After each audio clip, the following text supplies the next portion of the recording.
Welcome back to the Bluffton News. Joining me now is Nancy Williams, co-president of the League of Women Voters of the Hilton Head Island and Bluffton area.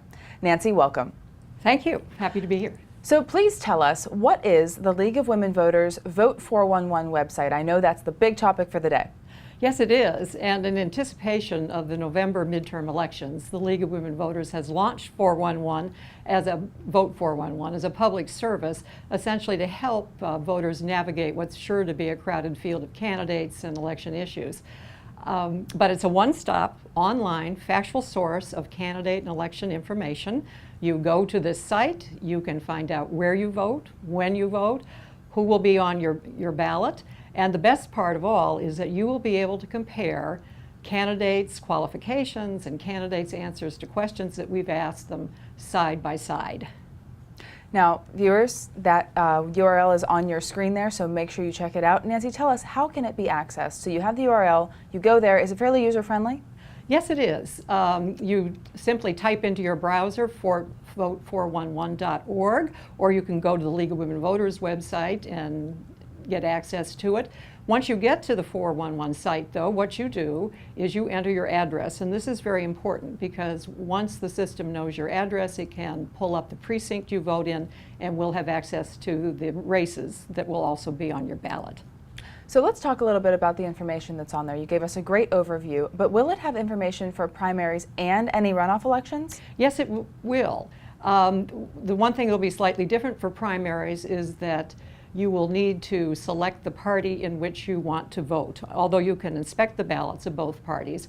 And as you probably know, in South Carolina, we have open primaries. You don't register by party, so you can vote in either one, but not both. So the June 12th primary, if you've already voted, or if you can't get to the website until after that has occurred, will that information then be obsolete? No, absolutely not. The information will continue to be relevant up until November 6th. What we will do after the primary and any runoff is we will archive the information of those candidates who are no longer competing, and then also we'll be adding information about candidates who have yet to file. Primaries are for partisan races, but August 15th is the deadline for candidates competing in nonpartisan races like the Board of Education. So those will be added later, so this website will be a very helpful source of information right up to November 6th. So we've talked a lot about candidates, and you know, when viewers are looking into politics, they sort of put faces with ideas and all of that. So tell us the issues. Will there be information about ballot issues as well as those candidate races? There will be. At this point, the exact language is not available yet, but we anticipate that there are going to be 2 ballot issues for Buford County residents to consider, both dealing with financial matters, a referendum possibly dealing with rural and critical land purchases, and also another dealing with bridges, roads, and infrastructure. Well, of course, the League of Women Voters is well known and respected for its non-biased moderating of local and even presidential races. So tell us, will the League be sponsoring any face-to-face candidate forums before that November election? Yes, we will. Our fall is going to be very busy. We've already set some tentative times for face-to-face forums in September and October.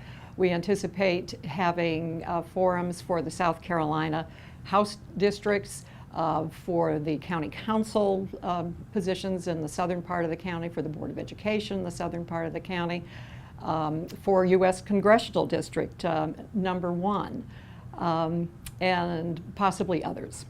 Nancy, thank you so much for your time today. We are out of time, but fantastic information. Thanks so much for your time. You're welcome.